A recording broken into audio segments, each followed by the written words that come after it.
पारिजाताय तोत्रवेत्रैकपाणये ज्ञानमुद्राय कृष्णाय गीतामृतदुहे नमः. Hare Krishna. Welcome back to our Bhagavad Gita Bhakti Shastri course. Now we are in the last part of the 12th chapter. The 12th chapter had 3 sections. First was how the impersonal conception is subordinate to the personal conception, or the worship of the personal absolute truth is higher, is preferable to worship of the impersonal aspect of the absolute truth. Then the second section was within once we have understood bhakti is the best way, then the various levels at which bhakti can be practiced. And now from 13th to 20th, so 1 to 6 was the first section, 1 to 7 actually, and then 8 to 12 was the second section. Now 13 to 20 the section that which are the qualities that endear one to Krishna. So that first is, generally whenever we do any activity, whenever there is any path, there are 3 aspects to it. First is one's mentality, one's conceptions, then there is the activity, and then there is the quality. So as far as mentality or conceptions is concerned, Krishna tells very clearly that one should consider the personal conception to be the highest, recognize that. Then in terms of activities, various levels at which one can practice spiritual life has been discussed when verses 8 to 12, especially not just spiritual life in general, but devotional service, bhakti yoga at the various levels at which it can be practiced. And then now from 13th onwards, the various qualities that endear one to Krishna will be discussed. So 12.13-14 are given as a single verse. Advishta sarvabhutanam maitra karuna evacha nirmamo nirahankara samadukha sukha kshami santushta satatam yogi yatatma dridhanishchayah maya arpitamano buddhir yo mad bhakta same priyah. So several of these verses will end with a chorus like yo mad bhakta same priyah. Same priyah will be or priyaman. So the word priya will be common in most of the verses that will follow in this section. And these are a devotee who renders devotional service while cultivating or while possessing qualities like this is dear to me. Now, Krishna has earlier said that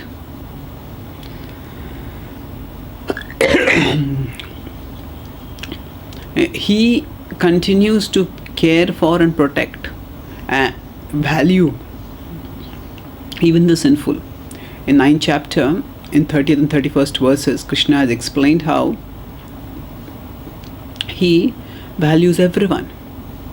But then in the next verse, after explaining in the 30th verse how he values everyone, he says that apichet suduracharo. So even the who are terribly sinful, Krishna considers even them to be sadhur eva samantavya, to be saintly. Then he says that they will all be, I will protect them. And Arjuna, you declare it. Kaunteya pratijanihi name bhakta pranashyati. So he says, I declare that they will be protected. So we could say that this is also an expression of Krishna's love. Yes, definitely. But love also has many levels. A mother will love her baby, but mother may not trust the baby. The mother loves the baby, and that's why if the baby gets a knife in her hands, then the mother will want to take the knife away from the baby girl.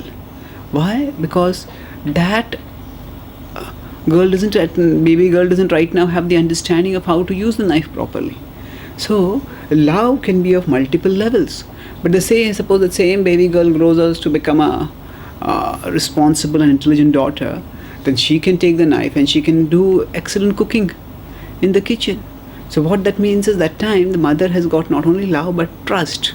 So love can be of multiple levels. So now when Krishna speaks that even those who are sinful, I protect them and I ensure they will be protected. Arjuna, you declare that they will be protected. My devotees will never perish. So that is the expression of his love. Now he certainly loves all living beings and he loves even the sinful.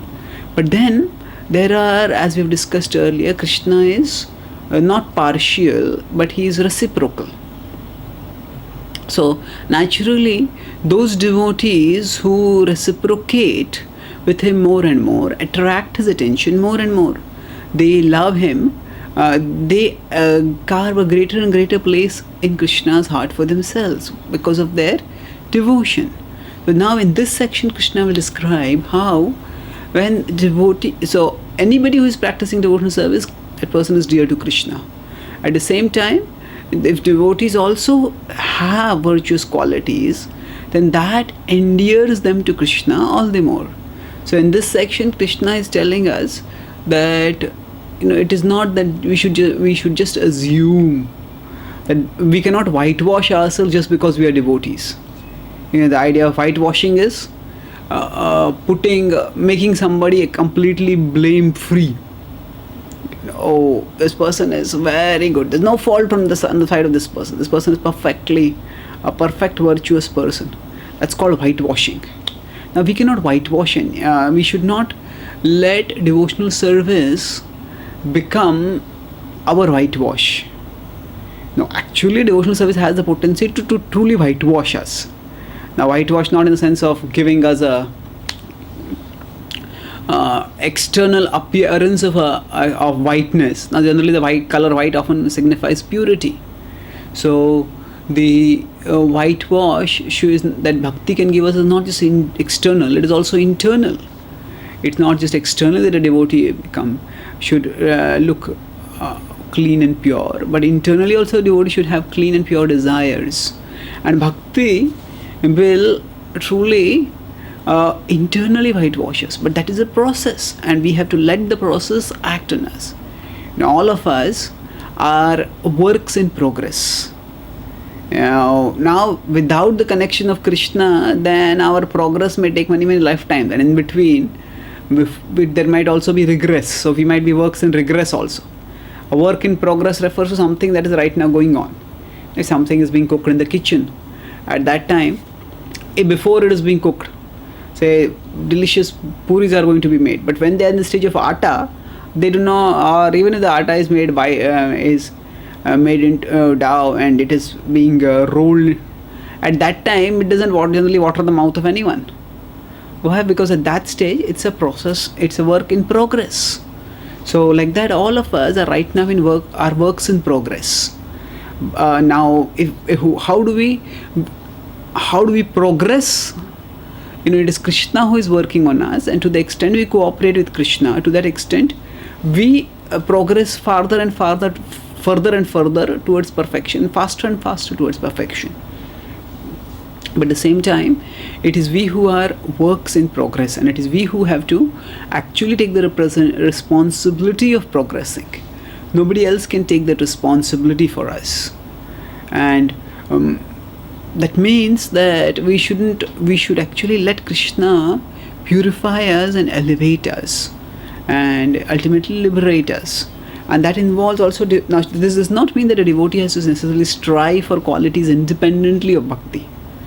There's that famous verse, Yasyasti bhaktir bhagvatya kinchana sarvair gunaistatra samasate sura harav bhaktase kuto mahadguna manorathena satidhavato bahi. So this is the verse which Prabhupada would often quote to show how actually a devotee has all the good qualities that even the devatas have got. And on the other hand, what good qualities can non-devotees have, because they are always on the mental platform and they'll be dragged away by their uncontrolled mind. So now here we see that it is said that a devotee has all the good qualities of the devatas.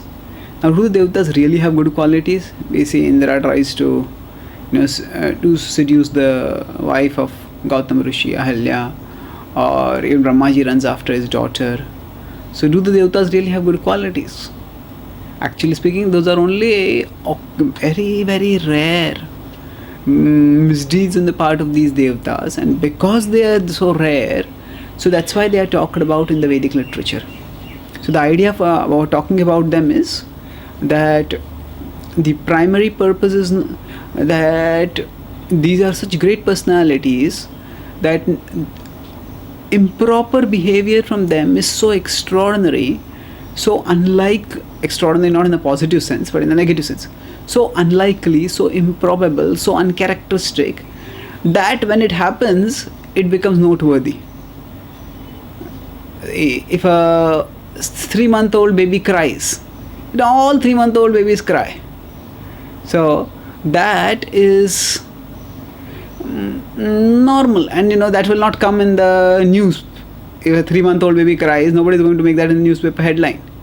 But if a 30-year-old man, because he has lost a bet or something like that, starts crying, then that becomes unusual. So when we say the devatas, if they do some wrong deeds, we shouldn't think that they are only always doing wrong deeds.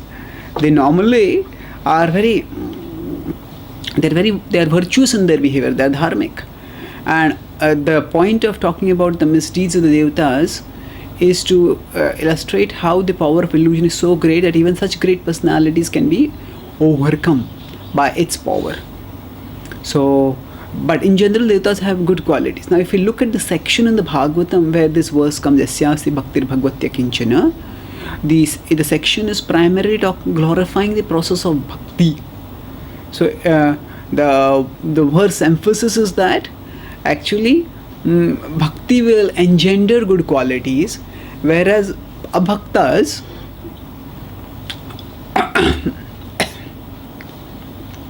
non-devotees may temporarily have some positive qualities, but those qualities will not stay because they do not have any sustainable foundation for those qualities. A house may look very magnificent, but if it has no foundation, it will just crumble whenever there is a storm.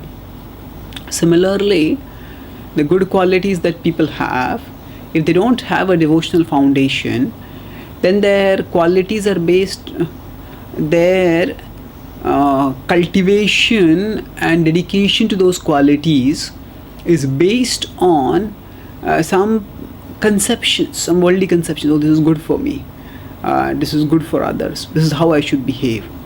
And those are noteworthy in one sense, but then they're not sustainable. If circumstances change, then their ideas of morality may also change. So that's why the emphasis of this verse is not that automatically a devotee has good qualities. The verse is that bhakti is the means for sustainable development of good qualities, because bhakti will change our self-conception, and bhakti will help us understand how good qualities are actually our innate nature as being parts and parcels of Krishna, and behaving according to those good qualities is the best way for us to make steady spiritual advancement and to actually do good for ourselves as well as for others. Because when we act with virtues, then we allow Krishna to act through us. When we are not acting virtuously, then we block Krishna from acting to us. And we don't allow Krishna to act through us, then the result is that we suffer and others suffer. So we act according to our own ideas and we make a mess of our lives. So now let's look at this background. So the point of these verses is not that, yes, bhakti can help us to develop qualities automatically, but that doesn't mean that we should imagine that bhakti has already whitewashed us. No, we should also strive to develop the good qualities. But how do we strive? Within the realm of devotional service, while practicing devotional service, we try to exhibit these good qualities as much as possible. So Adveshta Sarvabhutanam. So Sarvabhutanam, all living beings, Adveshta. This person is non-envious friend of all living beings. Adveshta Sarvabhutanam. So the person is non-envious, and then not only non-envious, Maitra Karuna Evacha. Maitra Karuna means a compassionate friend. So that means there are two things. Generally in this world, when we find that somebody is very successful, prosperous, often envy comes in our heart. Why is this person so good? Or somebody may have a better car than us, a better house than us, a better job than us. And then we start feeling envious of such a person. A devotee understands that actually no asset in this world can bring true happiness. And that's why whatever materialistic people have, that is not going to be the source of their happiness. See, our happiness doesn't depend on what we have. Our happiness depends on what we do with what we have. Our happiness depends on not on what we have, but on what we do with what we have. So a person may have a lot of wealth, but if that person uses that for drinking, and that person is actually poisoning one's own body and then ruining one's own future. But if that person uses that wealth for some constructive activity, then that wealth can be a source of happiness. So bhakti helps us to understand what is the best way to use our wealth, and that's how bhakti can become the source of bhakti can enable us to engage wealth in Krishna's service and thereby experience a richer, deeper connection with Krishna, which is the ultimate basis of all lasting happiness, the best happiness in life. So again, the point here is that a devotee doesn't have the illusion that anything material can make me happy. Okay, that person may have a better car than me, but the car is just a tool for going from one place to another. The car is not going to make me happy. So that way a devotee is not disturbed because others have something better than that devotee. So that's why there's adveshta sarvabhutanam. So at the material level there is envy. A devotee has no envy towards others. But that's not alone. So non-negative in and of itself is not positive. That would just mean the devotee is not envious. But the devotee's vision towards others is also beyond that, it's positive. Maitra karuna evacha. How maitra karuna evacha? Because the devotee understands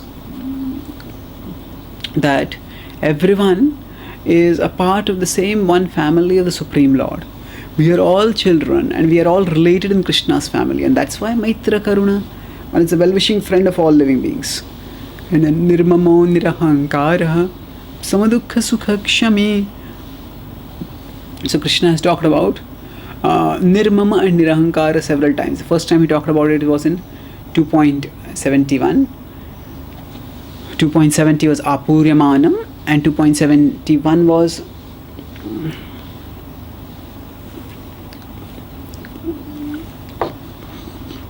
Apuryamanamachala pratishtam samudramapa pravishanti yadvat kamayam pravishanti sarve shantima tina kama kami vihaya kamanya sarvan pumamscharati nispruha nirmamo nimrahankara sashantimati gacchati. So in 2.70 and 71 Krishna is talking about giving up material desires, and there he says in 2.71 nirmamo nirahankara, that to give up the conception of mama, this is mine, and ahankara, that this body and whatever designations are connected with the body, that I am that. To let those bodily designations become our self-definition is illusion, and to give that up is the process of liberation from illusion. So nirmamo nirahankara. A devotee also has the tendency to possess, but a devotee understands that the ultimate possession is Krishna. As Bhaktivinoda Thakur says in the song, Vaishnava song Atma Nivedan Tuapade, he says, Amito tomara, tumito amara, kikaja aparadhane. My dear Lord, I am yours, you are mine. What other wealth do I want? So this is how a devotee becomes free from the possessive mentality, because devotee understands that I have got the supreme possession of Krishna. So nirmamo nirahankara samadukha sukha kshami. So we've discussed earlier how a devotee becomes equipoised. Let's suppose I have 5 crore rupees in one hand, and then I have 5 rupees in another hand, or maybe 50 paise in another hand. So now, if that say 5 rupee coin is all that I have, if I don't have this 5 crore rupees, I only 5 rupees, and then if I see that coin falling away, then I'll become agitated. No, that coin, I want to get it. And if somebody comes and steals it also, I'll get agitated. I'll get worked up that I have to preserve this coin. And also, if somebody gives me 5 rupees more, or one more 5 rupee coin, I'll become excited. Oh, I got 5 rupees more. So generally, if the 5 rupees is all that we have, then we'll get very worked up if somebody takes it away, and we'll get excited if somebody gives it more also. But if I have 5 crore rupees in one hand and I have 5 rupees in another hand, then that 5 rupees, even if I lose it, it won't make much difference to me. In fact, if that 5 rupees, if I'm going along and I see some beggar, I might just toss the 5 rupees and when the 5 rupee coin spills away and the beggar pounces and takes it, we'll say keep it. Why? Because when we compare that we have something of greater value. If I have 5 crore, then the 5 rupees is insignificant. But if I don't have the 5 crore, then 5 rupees is all that I have, and that becomes super significant for me. So like that, the 5 rupees is the material pleasures, the material possessions, material positions that we have. And the 5 crore is our spiritual wealth, our devotional connection with Krishna. So to the extent we don't have a strong devotional connection, to that extent material ups and downs shake us. Success will make us jubilant, and failure will make us despondent. So these sort of dualities will not affect us to the extent our vision is fixed on Krishna, and we have a strong relationship with Krishna, and regular experience the fulfillment that comes with a strong connection with Krishna. So that's how Samadukha Sukha Kshami, a devotee, understand that everything material is temporary, and from the point of view of the soul's eternal happiness, the pleasures and pains of this world are temporary. Therefore, Samadukha Sukha. One can be equipoised in happiness and distress. Shami, as Prabhupada translates Shami,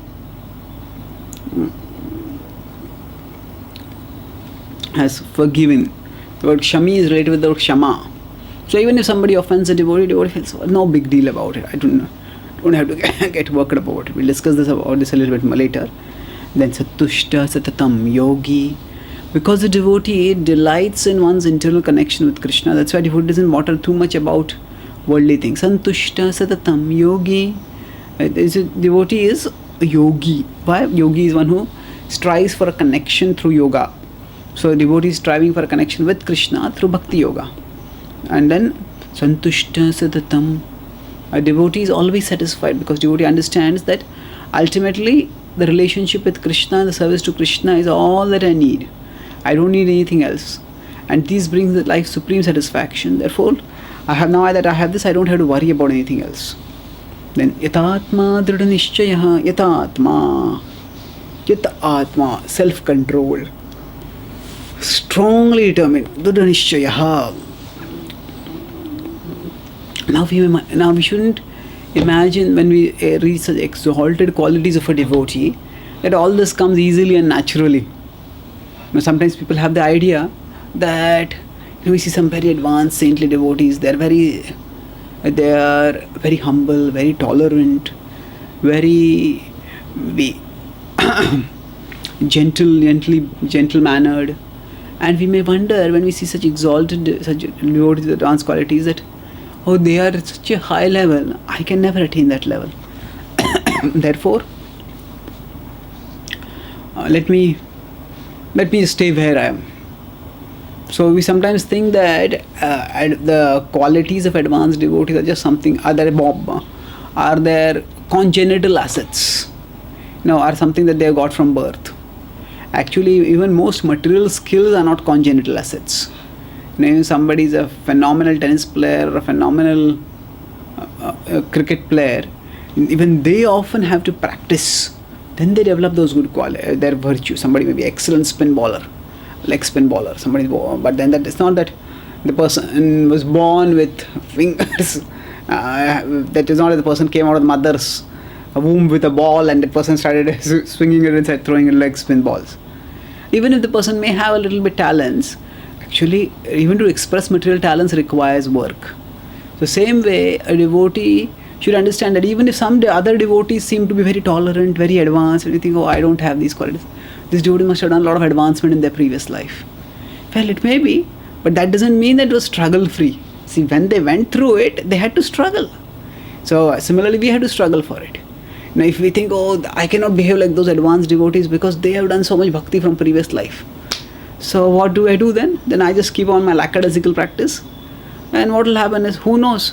Maybe in my previous life also I said the same thing. In the previous life when I saw some advanced devotees, I thought, they must have practiced bhakti in their previous life. I cannot be like them. But that's what I thought, and I lost that chance at that time. And I did not do serious spiritual advancement. And this life I'm saying the same thing. These devotees are so advanced. So what may happen in the next life also I may say the same thing. And where will we get inspiration from? We have to understand that if anybody has become an advanced devotee, That person has become advanced by the practice of spirituality, by the practice of devotion, and by the struggle against the anarthas. Of course, there may be a few exceptional Nityasiddha devotees who are eternally connected and eternally who descend from the spiritual world, but we shouldn't assume that everybody is Nityasiddha. Actually, the advanced devotees, we should assume that they also have gone through the struggle. This we don't say in terms of seeing them materially, but in terms of recognizing that we shouldn't expect that any time there will be no struggle for us. Yatatma drudha nishchayaha. Developing good qualities requires hard work, and a devotee should be ready to do that hard work. And then Krishna says, Mayyarpita mano buddhir, Mayyarpita mano buddhir. That those who work like this, they and offer their mind and intelligence to me, they are the topmost of all devotees. Yo mad bhakta same priyaha. So let's look at the purport of Srila Prabhupada. So Prabhupada explains how is a devotee Shami, how is a devotee, Advesha Sarvabhutanam, because the devotee understands that ultimately it's my own karma that is coming through me. This person is acting as my enemy due to my own past misdeeds, so it is better to suffer than to protest. So this was a famous word which Prabhupada would often quote. This is a famous word which Prabhupada often quotes, Sattenu kampam susamikshemano, that it is Brahmaji's prayer. Now Prabhupada explains, so all these qualifications enable him to fix his mind intelligence entirely on the Supreme Lord. So Prabhupada talks about these qualities as having a causal chain, and he says that to the extent one is Adveshta and Sukha Dukha Kshami and like that, Yatatma Drudha Nishchaya, to the extent one will be able to do Mayyarpita mano buddhir. So, and then one who does like this, a person is very dear to Krishna.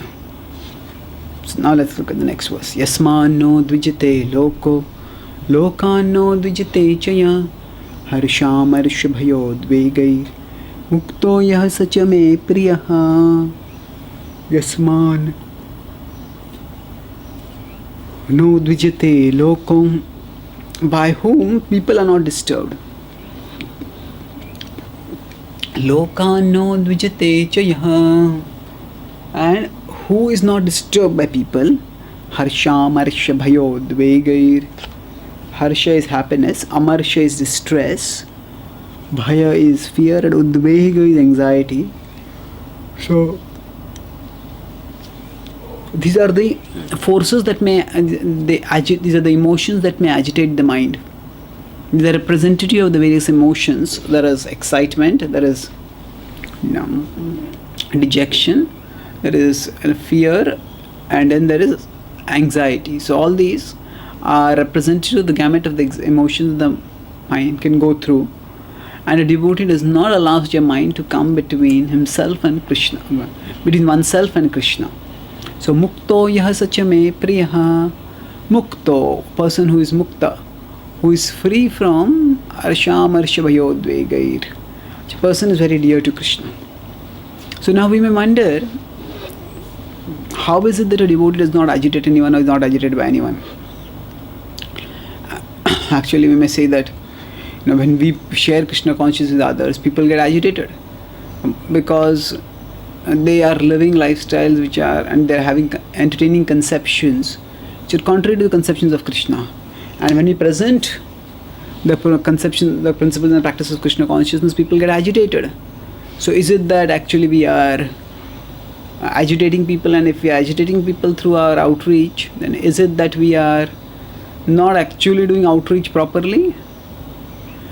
Not exactly. The point here is to recognize that we have to have a proper intention and the proper execution. So the proper knowledge is required so that we can evaluate whether our intention was correct or not. And then even if our intention is correct, then we have to be able to execute properly. Just like if there is a good doctor, a competent surgeon say. So now if that competent surgeon knows how to do surgery and then does it competently, then superficially it may appear that the surgeon has cut out the stomach of a person. And that may even cause pain, sometimes more pain than what the person had been suffering for before the surgery. But then that is not ultimately the goal. The goal of the person, the goal of the surgeon using the surgical knife is not to kill, it is to heal. And as a part of healing, some cutting may have to be done. So that way, yasman no dvijate loko. So a devotee has no intention of disturbing anyone. A devotee simply wants to practice devotional service himself, and a devotee wants to encourage others to practice devotional service. But the way this can be done best is by allowing oneself to be purely and strongly connected with Krishna and making oneself as a puppet in the hands of Krishna. As Srila Prabhupada said in his Markine Bhagavad Dharma song, Kashtera putliyata nachao se mate. Nachao, nachao, nachao. So it is the Lord is praying, Prabhupada is praying to the Lord that, my dear Lord, like a wooden puppet, make me dance, make me dance, make me dance. So actually speaking, the important point is that the devotee, because is acting on behalf of the supreme doctor, a compounder may not know exactly the intricacies of every patient's case history, the case background, the detailed investigation of the parents, and other such technical details.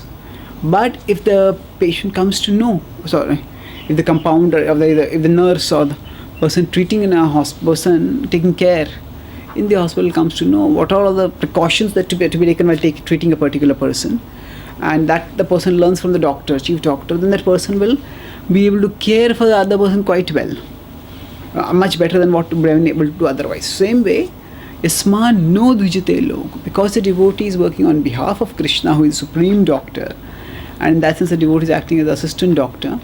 So what the devotee is asking is that, my dear Lord, please use me as an instrument. And in that sense, the devotee is not considered to be an enemy. And then, yasman no dvijate loko, lokan no dvijate chaya. So we had a lokan no dvijate.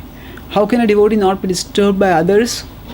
That's because a devotee understands that actually everything that I possess ultimately belongs to Krishna. Other people also belong to Krishna, and even their assets belong to Krishna. So therefore, when people act according to the three modes, they are infatuated by their conceptions, their assets, and such things.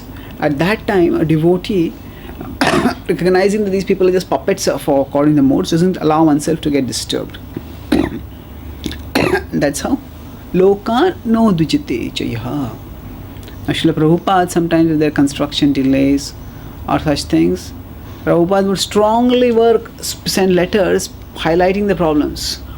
So Prabhupada did not flinch from telling the specifics, what is right and what is wrong, both. And that is a part of the healthy feedback. So how the process of bhakti works is that when we try to serve Krishna, Krishna enables us, He guides us from within, and He uses us as an instrument. So when we get a little experience of how Krishna can use us, then we feel more inspired to dedicate ourselves more and more. When we dedicate ourselves more and more, then Krishna uses us more and more. And like that, our process of devotion can become more and more valuable to the process of devotional service, can engender more and more qualities in our hearts and free us more and more from the agitations of this world. So, lokan no dvijate chaya. So, let's look at the next verse.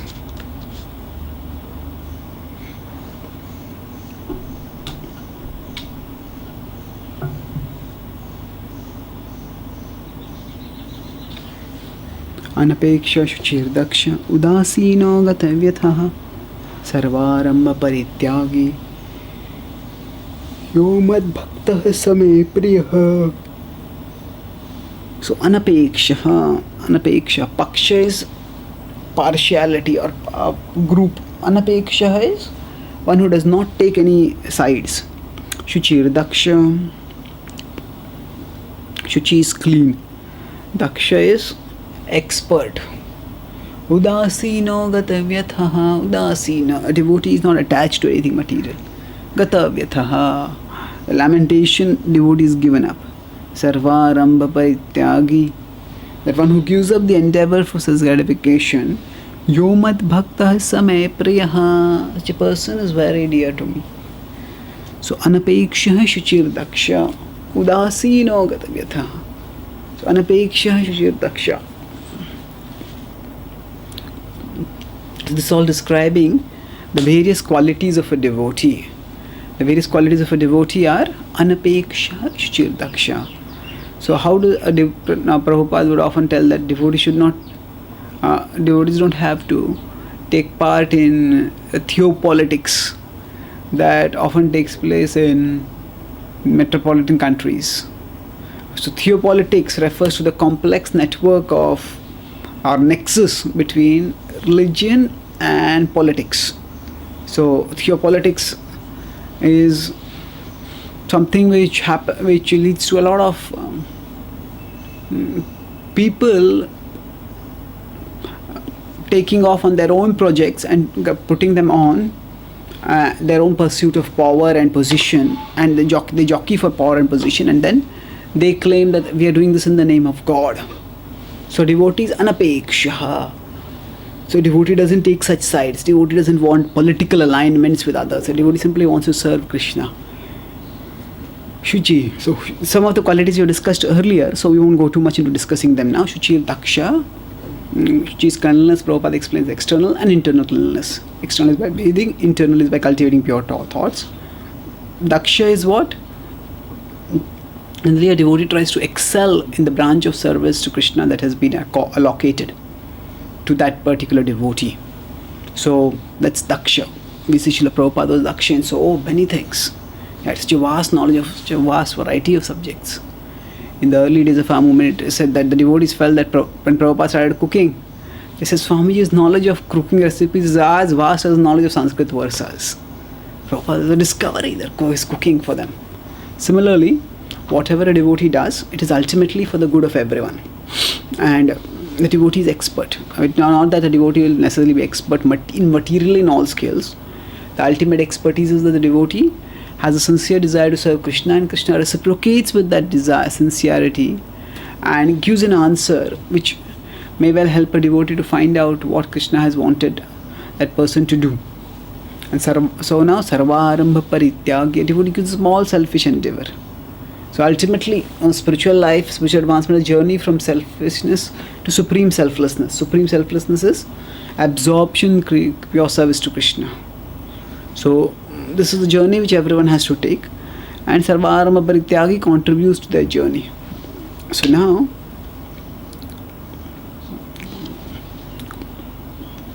Prabhupada explains in the purport, the devotee never takes the part of a particular party. Therefore, he is carefree. So Prabhupada translates anapeksha as carefree. Why carefree? Because the devotee does not have unnecessary cares. Let's go to the next verse. Yo narishyati na dveshti na shochati na kankshati shubha shubha parityagi bhaktiman yaha same priyaha. So yo narishyati na dveshti, one who doesn't delight, nor does one that person resent. Narishyati na dveshti na shochati na kankshati. So one does not hanker or one does not lament. Shubha Shubha Parityagi. And not only does a devotee not hanker or lament, a devotee also gives up conceptions of auspicious and inauspicious. Ultimately, when one understands that, actually there is nothing auspicious in this world, because everything in this world is temporary, and as everything in this world is temporary, so the Shubha and Ashubha are ultimately both undesirable. Their undesirability is just a matter of degree. Something which we consider desirable, they are temporarily desirable, but afterwards they will become undesirable also. And some things which we don't consider undesirable, they are just higher up on the undesirability continuum. But all of these are on the same, all these activities are on the undesirability continuum. And Krishna enables his devotee to stay transcendental to both these conceptions of good and bad. Shubha, Shubha Parityagi. So that this is good, this is bad. No, it just occupies so much mental energy. Whatever has happened, we can always find an opportunity to serve Krishna even in that situation. And that is what we should focus on. So Prabhupada explains further.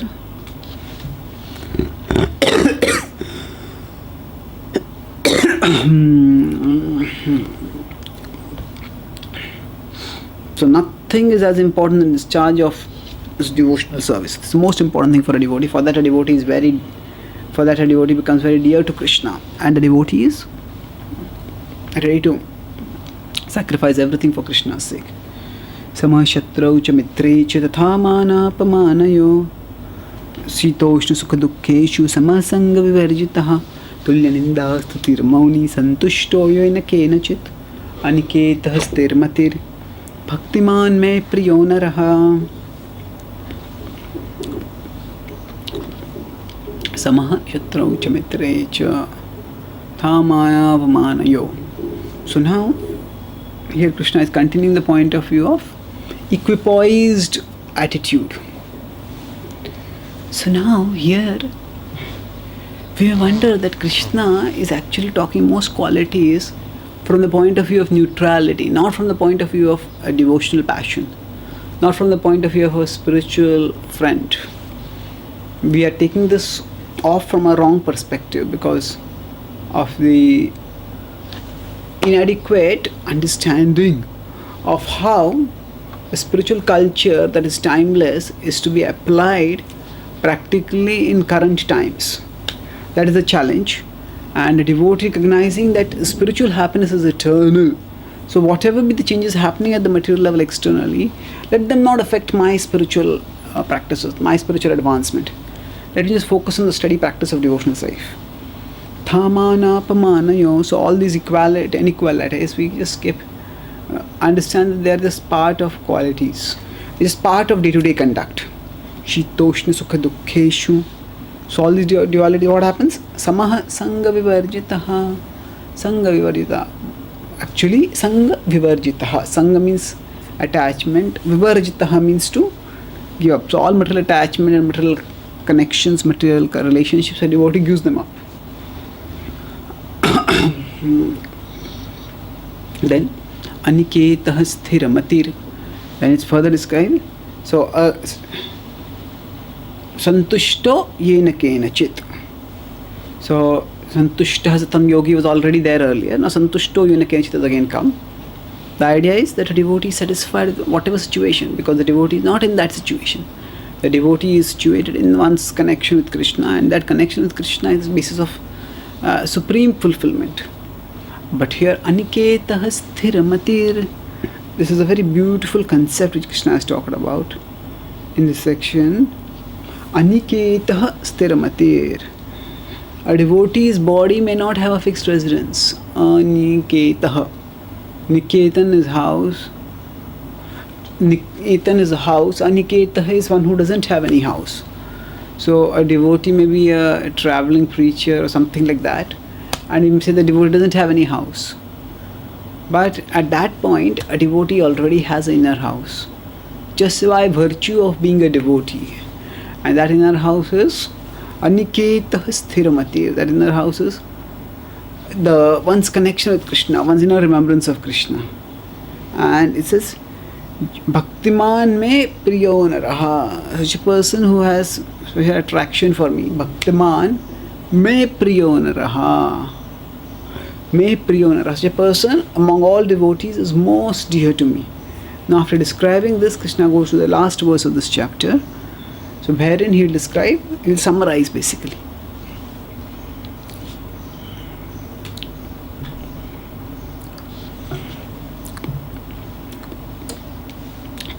ये तु धर्मामृतमिदं यथोक्तं पर्युपासते शुद्धधाना मत्परमा भक्तास्तेतीव मे प्रियः. ये तु धर्म अमृतमिदं.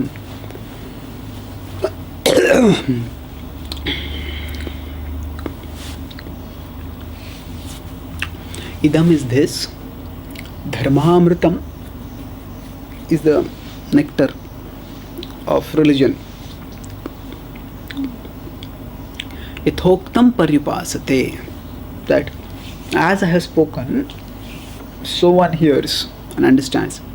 Ythoktam paryupasate. Worships. Shraddhadhana matparama bhaktaste tiva me priyaha. Such a devotee is most dear to me. Tiva me priyaha. So till now the word ativa. Ativa means very specially, exceedingly, in a more comparatively much greater sense. Bhaktaste tiva me priyaha. Actually, priyaha, the devotee is most dear to me, very greatly dear to me. So what is this referring to? Now, Shraddhana Matparama. Krishna has talked about Shraddha earlier in the same chapter in 12.8. Sorry, not 12.8, 12.2. Krishna had said 12.1 was Arjuna's question, and Maya Vishmano Yemam.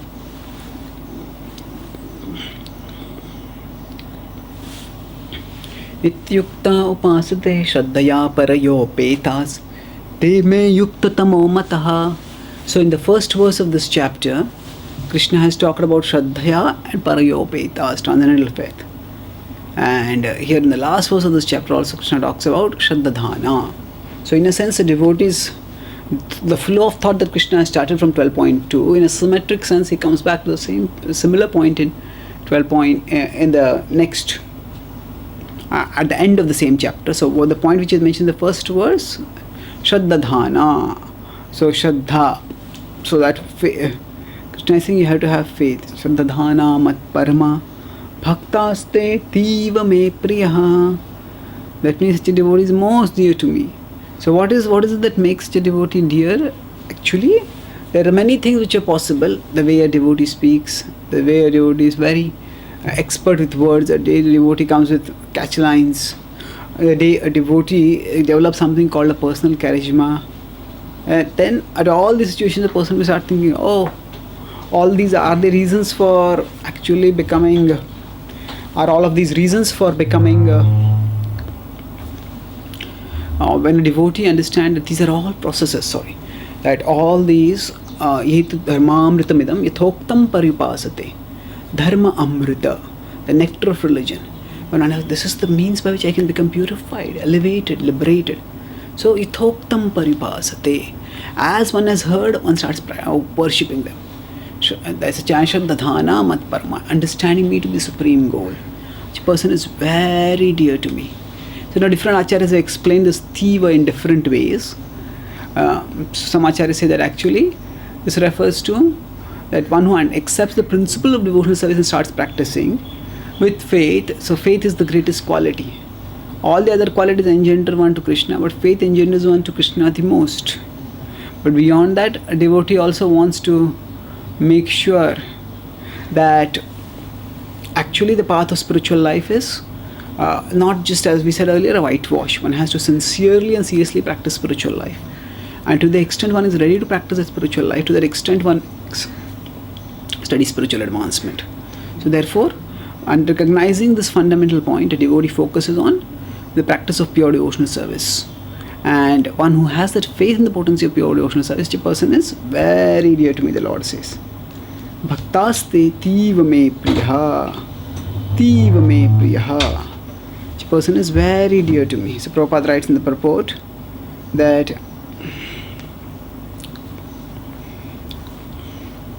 one need not bother about materials to keep body and soul together, because by the grace of the Lord, everything is carried out automatically. How is everything carried out automatically? That means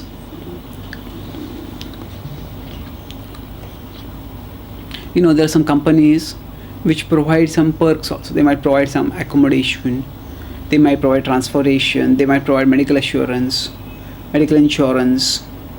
So even in the material world there are companies which provide, or government institutions which provide some additional benefits.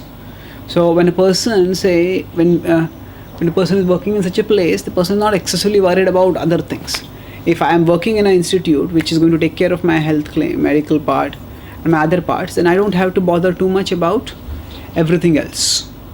Because if I just do my work properly, then my doing my work properly implies that other needs will be taken care of. Or for example, if I board a plane, if I have paid the money, and if I have, then I don't have to bother and check the fuel meter when the pilot is driving the plane, taking off. Oh, do you have enough fuel or not? No, if I just get into the plane, actually the other things about the plane will be taken care of. Why? Because that's the way things work. I don't have to bother about whether whether that particular need is for me to fulfill, because no, I have done something else, and through that need is taken care of. So all that I have to do is to make sure that I get what I do my part. I just take a ticket properly in a proper respected airlines, then the other things will be taken care of. Similarly, for a devotee understands that if I just serve Krishna, then other things will automatically be taken care of. And in this way, a devotee stays wholeheartedly fixed in the devotional service of Krishna. Even if one doesn't have much good qualities now, it doesn't matter. Even if one has many bad qualities, still that doesn't matter. We can practice devotional service and we can aspire for these elevated qualities. And by the steady practice, we will develop these qualities and we will also become dear to Krishna. So in this way, if we'll again try to look at symmetries, the chapters 7 to 12 are the bhakti section. And now the bhakti section is ending. So bhakti section started with 7.1 was Mayi Asakta Manaha, and 12.20 is ending with Yomad Bhaktah Same Priyaha. So what does this indicate, this change indicate? It essentially indicates that not Yomad Bhaktah Same Priyaha, it indicates Bhaktaste Tiva Me Priyaha, very dear to me, Bhaktaste Tiva Me Priyaha. So what has happened is Krishna has whatever the highest level of bhakti, he just said that what is to constantly fix the mind on me.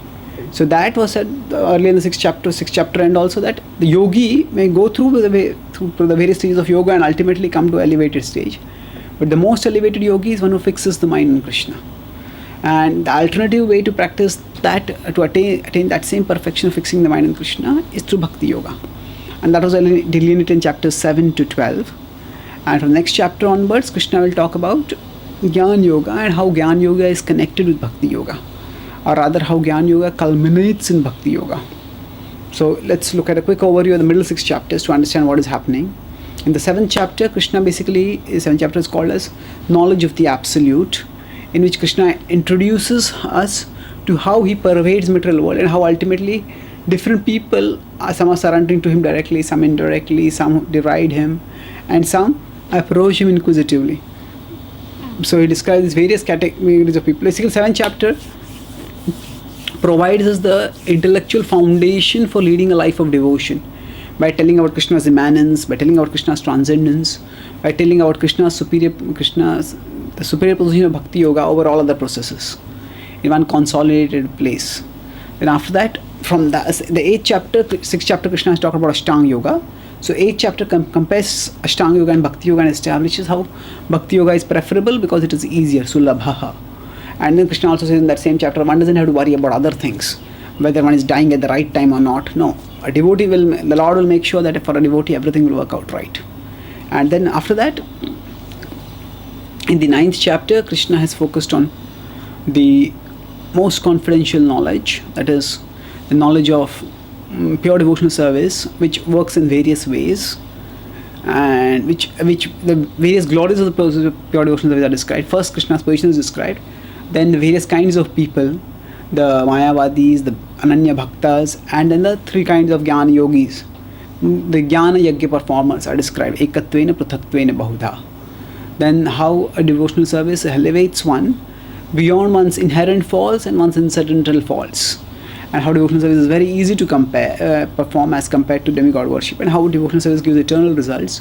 All these are discussed in the 9th chapter. The 10th chapter talks about Vibhuti Yoga, where before that Krishna talks about how it is rare to know him. Then he describes how he can be known through the process of Bhakti Yoga, which attracts his mercy, and a Chatushloki Bhagavad Gita comes up. So after that, Arjuna for the first time speaking not in a questioning mood, but in an acknowledging mood. After one has learned something valuable, actually Arjuna speaks that I had fears about this matter, but Arjuna is able to transcend through the darshan which he gets in the 11th chapter, that ultimately all enemies are going to be destroyed. So Krishna is told by Arjuna that whatever you want to see and whatever you may not express right now, but you may want to see in the future, I will show it to you. So as if a magic, Krishna is able to see, Krishna shows him the Virat Rupa. So the 10th chapter talks about how Krishna pervades nature.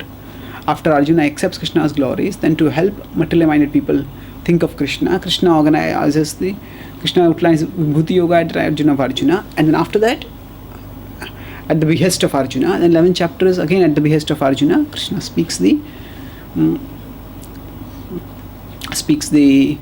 reveals the Virat Rupa, and then there is a discussion and offering of prayers and obeisances to the Virat Rupa. So at the Krishna's request, the Virat Rupa disappears, Sahasrabaho Bhava Vishwamurte, then becomes the Vishnu Murti, the 400 form, and then returns back to his 200 form.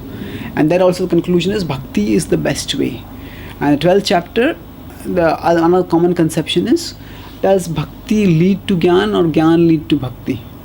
So at this point, Krishna says that actually doing worship, practicing Bhakti is far better than practicing Jnana. That means worshipping the personal absolute truth is far preferable to worshipping the impersonal conception, because it is so much more difficult and so less productive. Then the Krishna's incredible mercy, extreme ordinary compassion nature in offering people multiple levels of bhakti to practice, that's discussed from 10.8 to 12. And then in this section today we discussed about how there are various qualities. If we develop those qualities, then that endears us to Krishna. So in this way the bhakti section ends, and the next chapter will also begin with Arjuna's question. So this is the 4th chapter in which the main discussion has begun with Arjuna's question. 10th chapter was one such chapter, and 11th chapter was another chapter, and 12th chapter was another chapter. And in this way the glory of Bhakti Yoga is being established, and Arjuna will begin with another question in 13th chapter also, and then Krishna will start talking about Jnana Yoga and how Jnana ultimately leads to Bhakti. That we'll discuss in our future class. Thank you very much. Hare Krishna.